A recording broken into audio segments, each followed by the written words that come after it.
James, are you there, my friend? I am here. Good morning, LKN. Data boy. James is my go-to resource. His company is Shared Resources Technology. And those of you that don't know, James used to do all of the town of Cornelius IT work. So this is a dude that gets it, knows it, understands it. I called you yesterday and asked you, am I getting ready to hit on a topic that I need to be quiet about? And your reply was, no, Joe, you're dead on this. So talk to me, James. Do I have a right to be frustrated with, now we got two questions, buddy. First of all, Colleen saying the police should have never clicked on that thing anyways. They should have known better. They should have known it was fishy and smelly. So let's answer that one first. How do you fall on that one?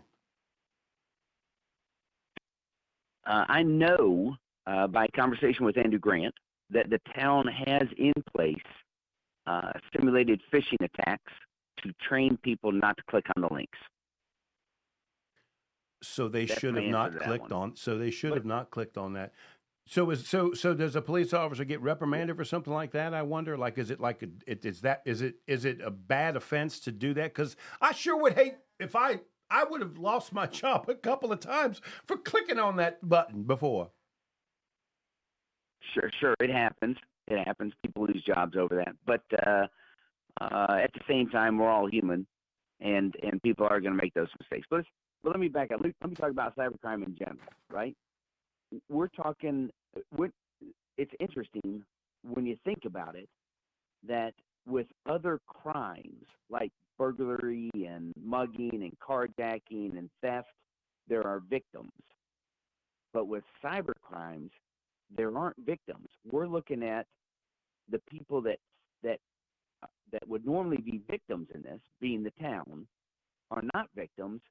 We're trying to decide, are they stupid or irresponsible or unfunded? What's the problem here? We're looking at them and having them answer for being a victim, which is different than other crimes. So when you look at cyber crimes, the results are damaging to how people look at you. And so right now we're questioning, is it the IT department that's done something wrong? We get that there's a police officer that's done something wrong. And now we're even asking, is the board doing something James, wrong? Is the mayor doing something wrong? James, we got to take a break. Listen, James, I want you to drop the phone and call back because we've got a bad signal. You keep dropping off, so we're going to go to break. You're gonna call us back, and we're going to talk some more with my buddy James. He is the founder of Shared Resources Technology Solutions. Thank you, James, and let's continue this conversation with Dennis. 1059, 100.7 WSIC. Statesville, W290DK. Studio 4. It's Good Morning LKN on the new 1059 100.7 WSIC.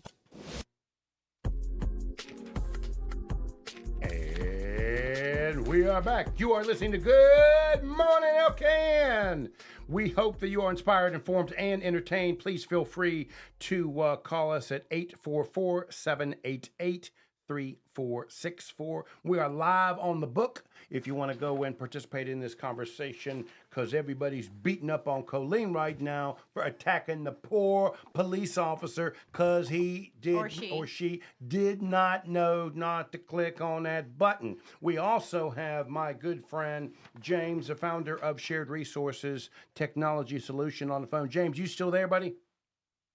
I am still here. So James, we were having this conversation. You and Colleen really, because both of y'all have this background of IT, right? You guys aren't willing to let the person off the hook that clicked the button, right? You know, they clicked the fishy email, which surprises me, but okay, I get it. You guys are experts, and the town manager is going to say, hey, listen, I've had these people go to 752 different training courses. What more can I do? And they still want to click on the button.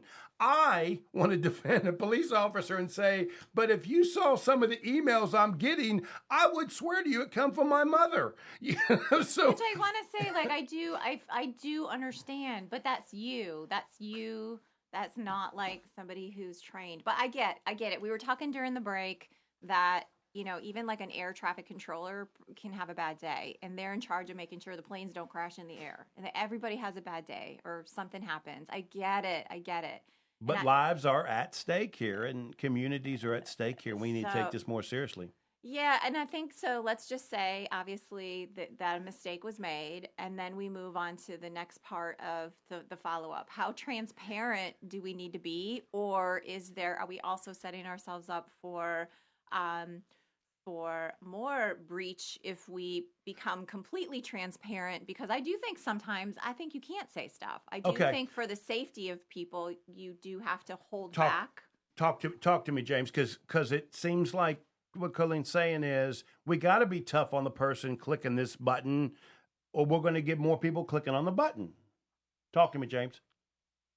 Yeah, the number one source of security breaches are people. And so training. When training fails, and you got to take a look at the person and decide, are they in the right position? Should they have the right stuff? But there are also automated solutions in place that protect us from ourselves. And so, in looking at this one, while the town should not reveal the layers of security that they have in place, we do know from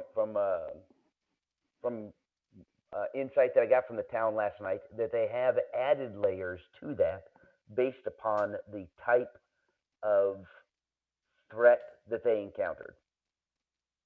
So you asked them a handful of questions, and generally they responded that they consistently keep their cybersecurity a high priority through many measures, being generic response, and they added some pieces in there, but we know that phishing campaigns is one of them for certain, which is very common, and any medium-sized to larger-sized organization should do that kind of training for staff.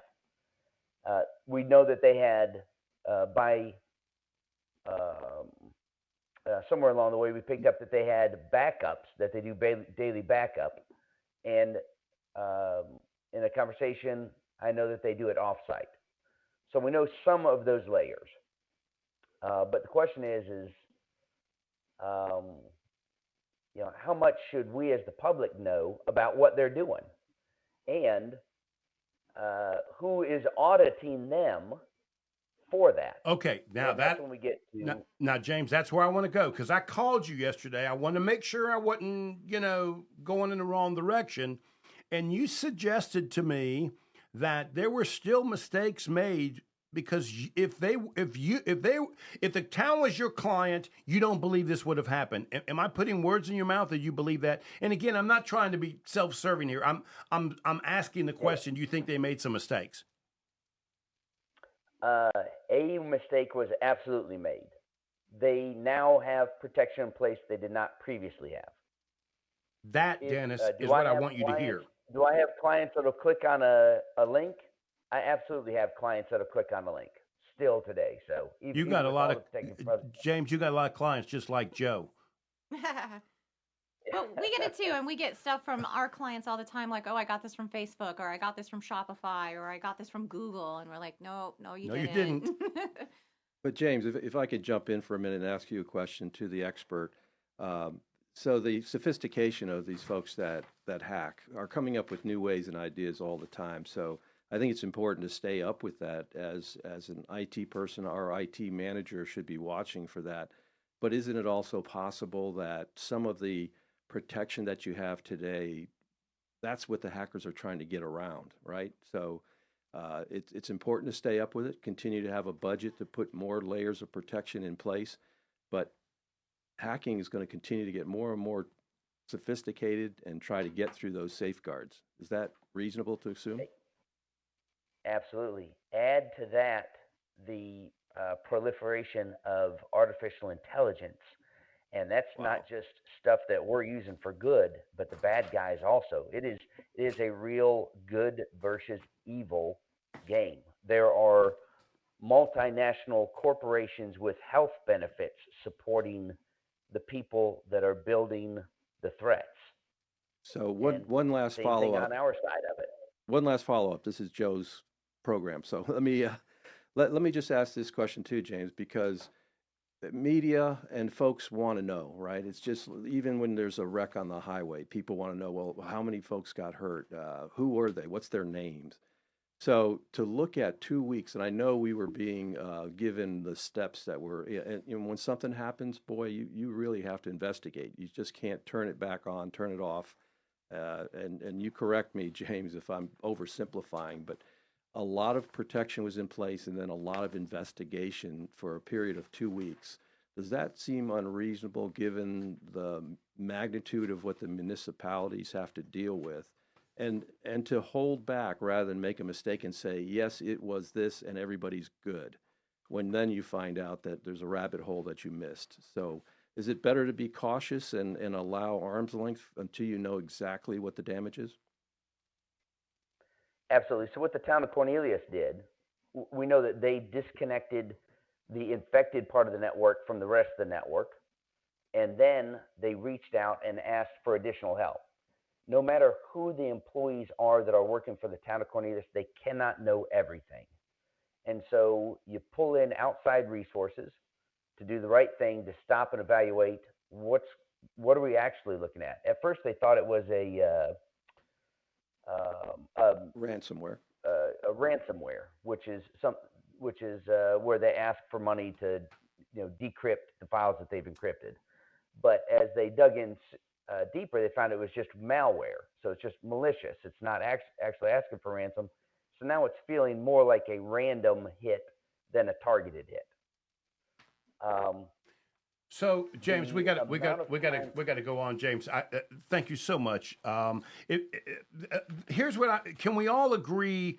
I, as a citizen, need more information, and I believe there's been mistakes in the IT department, mistakes in the town management for not giving me information that I can get comfortable with. I see Dennis gave me a face there, and mistakes that the police officer should not have clicked on that. So that's where I'm at with this. That's my frustration in those three areas.